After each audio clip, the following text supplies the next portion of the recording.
Hi everyone, it's March 28, 2013. I'm Dwight Schmuck. This is the Schmuck Look.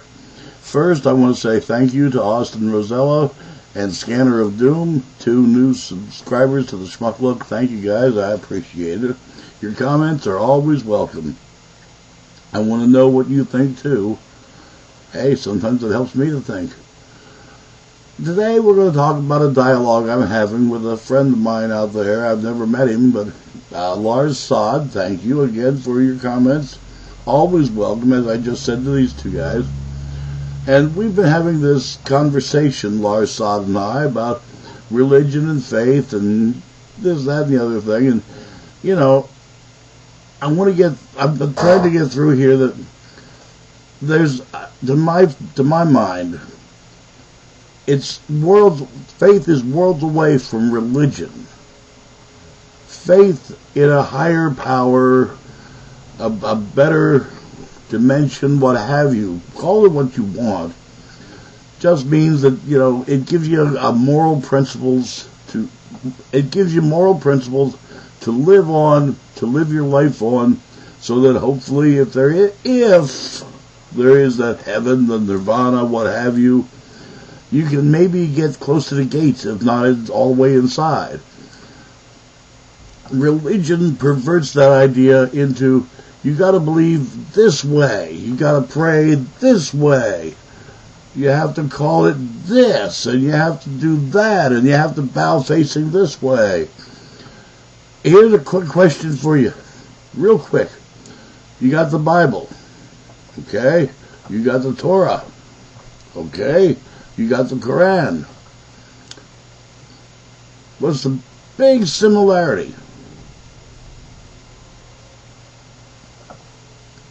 Anybody? Isn't it amazing how those books of scripture, holy books in 3 different major religions, why they all have 5 letters. And pretty much they talk about the same people. Yes, Jesus Christ is talked about in the Quran, the Muslims' holy book. Can you believe it? Who knew? We're told they're so different. They're told we're so different. Why, we should hate each other. And there you go, you come down to the holy books and they talk about Solomon, David, you know, and those are in the Torah too. You know, think about it. We all talk about the same guys. Maybe we shouldn't fight each other so much because we have a whole slew full of things in common. But then the holy men wouldn't make quite so much money by exploiting those differences. Oh, no, you got to do it this way or we'll stone you to death. And, you know, honor rapes and honor killings. In the name of God, we got to kill this guy. Well, how does that work exactly? In the name of God, we got to kill.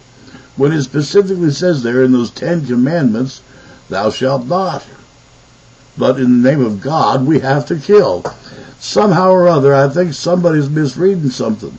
And this is where religion falls prey to that, because religion, all too often, has either dominated politics or been dominated by the politics. They've learned now to get together, and that made the world a worse place.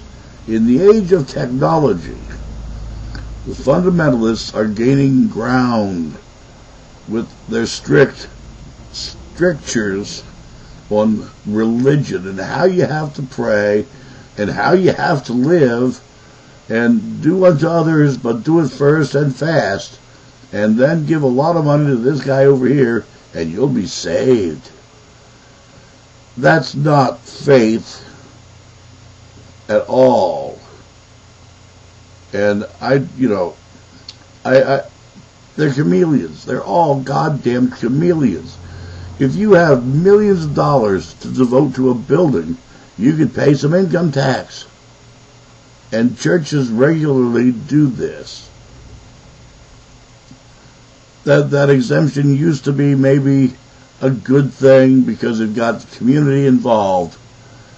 Well, we're way past the 1700s, And even back then, there were dissenters, Ethan Allen being one of the prime. He was thrown out of church one day in Bennington by the not the vicar, but one of the guys, one of the hierarchy, because he stood up and argued with the preacher during the service.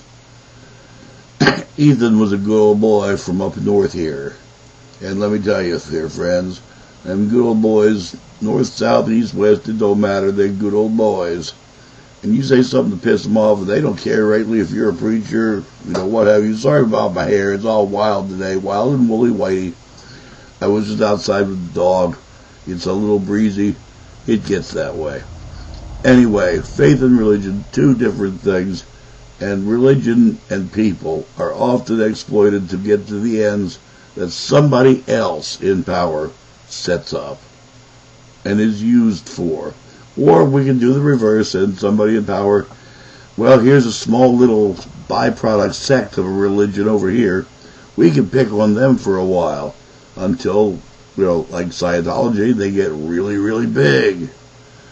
And you can't pick on them anymore because, hey, maybe we did come from another planet. Getting the point here, religion, not so good. Faith, 2 thumbs up. Lars Saad, you're welcome. Your comments are always welcome. And guys, the new ones, Austin, Rosello, and Scanner of Doom, bless your hearts. Thank you for subscribing. I'll be watching for your comments too. I'm Dwight Schmuck. That's the Schmuck Look. Peace.